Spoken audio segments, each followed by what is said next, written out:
I've long had issues with how stamina works in UFC 5, and after nearly 3 years, I think I've finally figured out how to articulate my issues with it. My brain works that fast, I know you're impressed. Let's define the issue first. Stamina is quite high in UFC 5. You can throw a tremendous number of strikes and shoot quite a few takedowns before gassing out.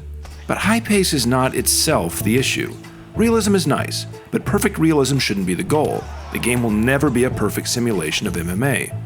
Real fighting features many small feints and adjustments that aren't present in the game. 60 strikes a round would feel more empty than it does in a real match. The issue has to do with the stamina system's failure to regulate initiative. What do I mean by initiative? Let's start with what I'll call hard initiative.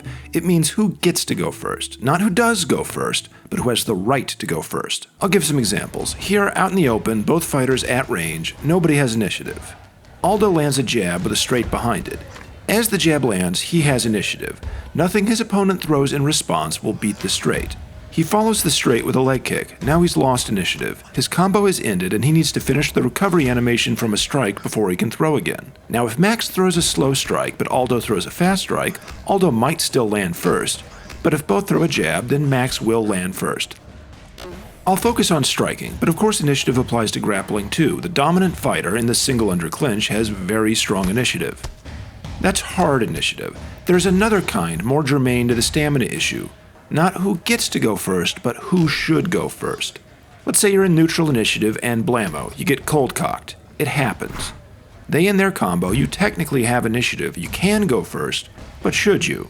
But first, a brief tangent. What would you say is the fundamental difference between UFC 5 and a classic fighting game like Street Fighter? Fireballs? No. I know the input to throw fireballs with Anderson Silva. I won't tell you though, it would be a vulgar display of my power and ruin the meta. I would say it's first hit supremacy. In Street Fighter, with some exceptions, when you beat your opponent to the punch, they enter a hit stun.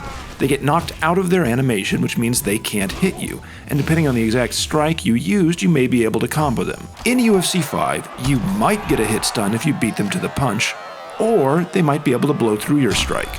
While an experienced player gets a feeling for who is likely to win a particular exchange, there is no way to precisely determine the outcome. Exchanges are not just possible in MMA or boxing games, they're frequent. The Street Fighter approach is probably better from a pure gameplay perspective, but exchanges are more true to real-life fighting. Also, I appreciate the messiness of exchanges from a philosophical perspective. The counter is not always to the swift, nor the knockdown to the strong, but time and chance happens to us all.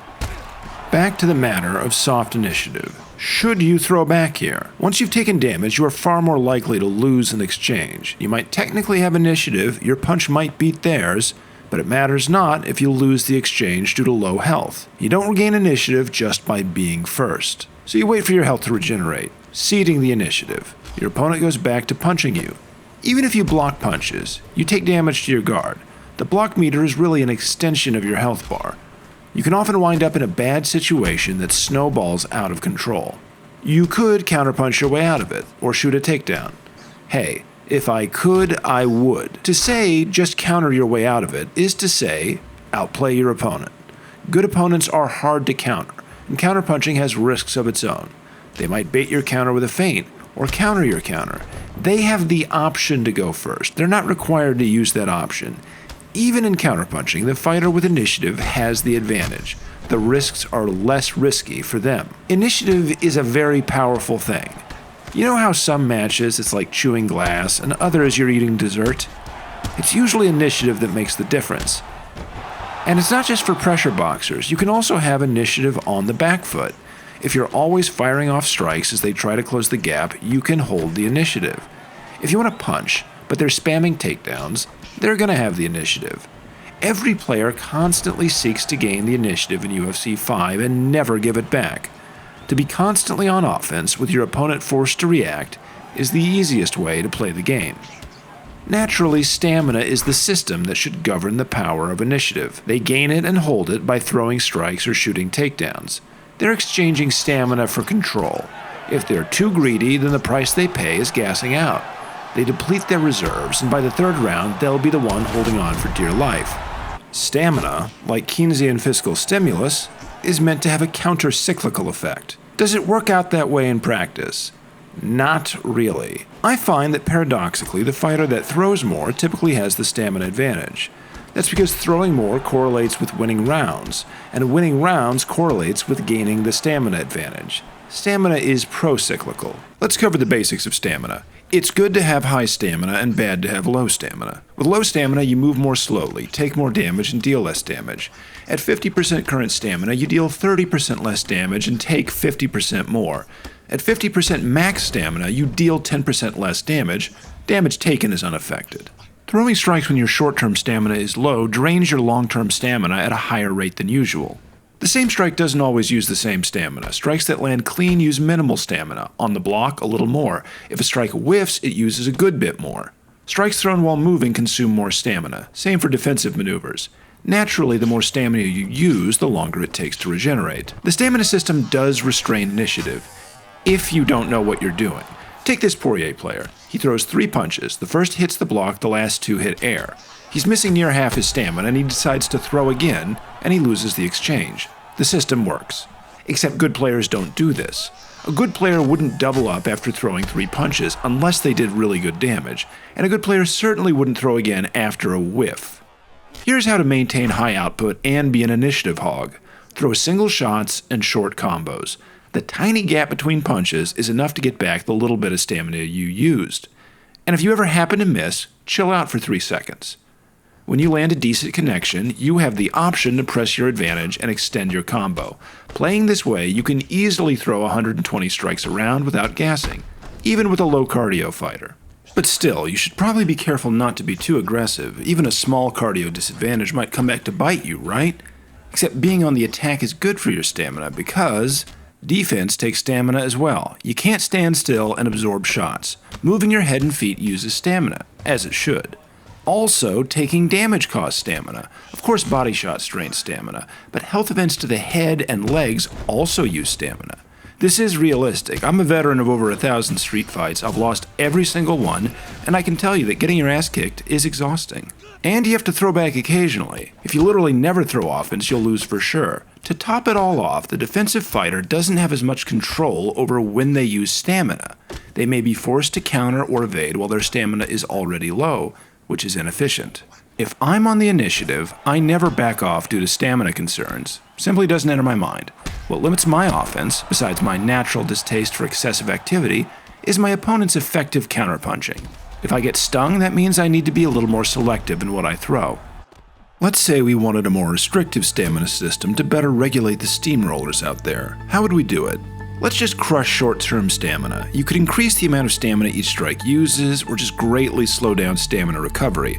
Force people to wait 10 seconds between combos. That'd put a hurting on the front runners.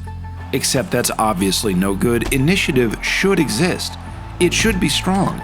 Taking charge of a fight is sound strategy, and you should be rewarded for doing it. If anything, short-term stamina is sometimes too restrictive if you're not a pot shotter. Look at the way Dustin Poirier flurries to end fights against the likes of Eddie Alvarez, Justin Gaethje, or Conor McGregor. We're talking 30-punch combos with no real breaks in between. Fighters can turn up the heat, they just can't do it every minute of the fight. So maybe we adjust long-term stamina, but that's not so simple a solution either. Let's say for argument's sake that you can throw 400 strikes in a 3-round fight. What if we took it down to 200? Well, if you leave damage where it is, it's now near impossible to get a finish. You've only got half the bullets, and anyone can survive just by shelling up and running. A good stamina system should not encourage passive gameplay. What if we up the damage as we lower the stamina? Now you've made initiative more powerful. If you've only got 200 strikes to throw, but they're twice as strong, then what's smarter? Spreading them out over 3 to 5 rounds? Or throwing them all in the first if you can gain a lead and obliterating your opponent? Fixing stamina is not easy. Stamina needs to be flexible and non-linear in the way it depletes. You should be able to throw extended flurries, but you must be punished for redlining your fighter. An example of an EA Sports title that did this well, for the most part, is Fight Night Champion. Short-term stamina was very permissive in Fight Night Champion, but the way it handled long-term regeneration set it apart. You'd regain a variable amount of stamina between rounds based on your output. If you were throwing realistic volume, say 50 to 70 punches, you'd regain 8, 10, 12% of your stamina. If you threw 120 punches, you might only get back 1 or 2%. What's the point of double dipping like this? You could just make punches use more stamina after all. Well, doing it this way makes stamina depletion non-linear. You can maintain high stamina with reasonable output, but once you push beyond that limit, you start paying a heavy price. Increasing output by 25% doesn't increase stamina usage by 25%, but more like 40 to 50%. Low output maintains high stamina. Moderate output doesn't cost you much more. High output depletes stamina very quickly. You can seize the initiative, but not forever. This same approach might not be quite right for UFC 5. For one thing, there are fewer rounds, so recovery in between is less significant. Also, there's more ways to use stamina besides strikes. How about a gassed state? The game could keep track of how much stamina you've used in the last 30 seconds, and if it's too high, you'd get a gassed debuff. Your stamina bar would be temporarily reduced, and recovery could slow as well, for say a minute or so. There is something like this, the broken nose debuff. It slows down your stamina recovery depending on severity, though it's not terribly significant. The gas debuff would be shorter duration but more significant. Or perhaps the stamina recovery curve could be adjusted. Currently, the stamina bar doesn't remember what you did more than 3 seconds ago. Throw a combo and you need rest. Throw 10 single shots, and as far as the game's concerned, it never happened. What if stamina recovered quickly at first, then slowed down as the bar filled up? Perhaps there could be a small debt, say 5% of the stamina used, that you'd accrue that would take longer to recover from. Maybe 15 seconds. You'd be free to flurry, but eventually it would behoove you to pause and shake the lactic acid out of your arms. It's not that I hate the stamina system in 5, it's that it could be so much better. I think a good stamina system adds so much to a game like this. I want the natural push-pull between aggressive fighters who need to do damage early and patient fighters who look to build to the later rounds. In 5, everyone is a fast starter with a great gas tank. You don't have that same variety.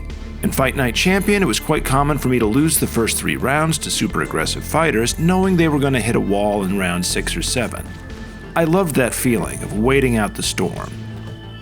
In UFC 5, when someone goes overboard, you're better just matching their energy and going for an early KO yourself. That's not as fun for me.